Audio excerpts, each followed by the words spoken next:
Com a terceira alta do gás de cozinha, que fechou outubro com um aumento de 5,72%, maior aumento desde outubro de 2015, muita gente anda vendo o item como um vilão do orçamento doméstico. Mas com algumas dicas, dá para fazer render o gás e garantir o prato quente à mesa. A gente tem várias atitudes que a gente pode tomar, né, para fazer essa economia. Primeiro é fazer uma manutenção periódica de todo o fogão, das mangueiras, do botijão, né, para ver se não está tendo vazamentos. Outra atitude, esses vazamentos eles podem até ser perigosos mesmo, por ocorrer explosões, né? E um método interessante para você observar isso é pela cor da chama. Se a chama tiver azul, é o ideal.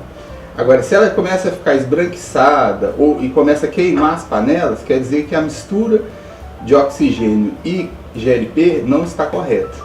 Aí você tem que avaliar se não é uma sujeira ou se é algum problema no fogão. Tem que fazer a manutenção. As panelas, de acordo com o professor de Química, sempre devem estar centralizadas nas trempes do fogão. Se o recipiente for maior, deve estar em uma trempe maior. O contrário acontece com as panelas menores. Para o professor, o uso da panela de pressão é outro recurso para quem quer economizar, já que a estrutura acelera o cozimento. Outra dica é deixar o feijão de molho de um dia para o outro.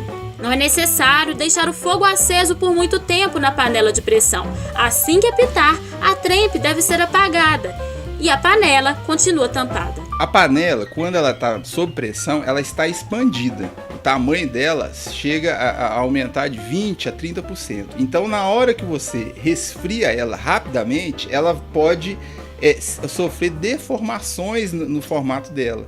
Essa deformação pode ocasionar que esse lado, do lado direito, por exemplo, ele vai deformar mais, esse menos, e a tampa vai estourar. É uma verdadeira bomba. É uma verdadeira bomba isso aqui. Então, é um risco muito grande que a dona de casa tem de fazer esse resfriamento artificial. O ideal seria deixar a panela do lado de fora durante 2, 3 horas.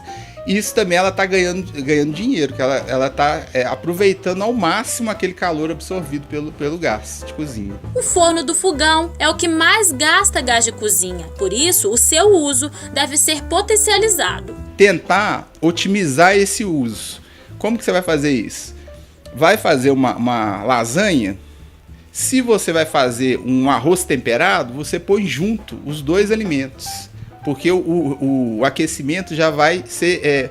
o principal é aquele aquecimento inicial. Depois que ele está estável, o fogão ele vai durar, aquele aquecimento dura um certo período. Então você pode aproveitar para mais de um alimento. O professor ainda indica a instalação do fogão longe de correntes de ar.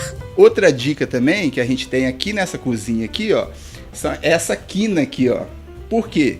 Quando você tem paredes próximas ao fogão, ele está mantendo o calor aqui.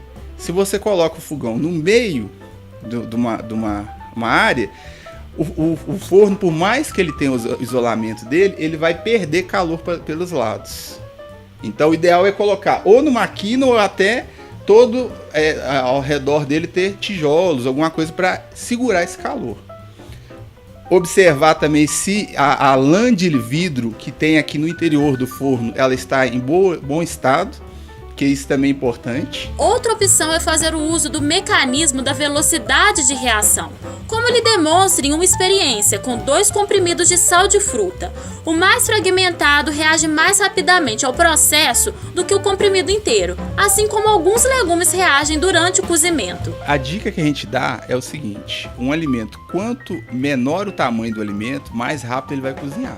Se eu pegar uma batata inteira, ela vai ter um tempo de cozimento muito maior do que uma batata que tiver partida ao meio, e vai ter um tempo muito maior de cozimento do que uma batata em pequenos pedaços. Então, quanto menor o tamanho da batata, mais rápido ela vai cozinhar. Aí você pode fazer um teste, você colocar os 3 numa panela de pressão. Se você colocar os 3 na panela de pressão, com certeza a batata picada bem pequenininha, ela vai até derreter, e a outra maior que está inteira, ela nem vai ter cozido ainda. Então o importante é o tamanho dos alimentos e até a qualidade dos alimentos. A economia deve fazer parte da rotina familiar.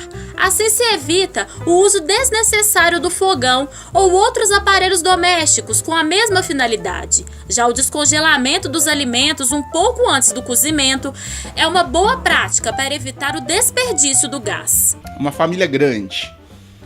A família ideal é todo mundo comer no mesmo horário. Para otimizar também essa questão do não ficar toda hora ligando o forno micro-ondas, o forno para esquentar um prato, certo? Então, se todo mundo come meio-dia, esse alimento ele está preparado naquele tempo. Agora, se uma pessoa vai comer 2 horas, 3 horas, 5 horas, toda hora vai ter que ligar o micro-ondas, que é um dos grandes vilões, porque a energia elétrica ela é muito mais cara do que o GLP. Para aquecer um alimento, se você vai aquecer no GLP, apesar do preço estar um absurdo, ainda é mais barato do que a energia elétrica. Tá? Então não adianta fugir do GLP usando a energia elétrica do forno do micro-ondas, do forno elétrico, não adianta. Vocês podem ter certeza que você vai estar gastando mais e nem sempre é tão eficiente, que um forno micro-ondas, alguns alimentos você não consegue fazer nele.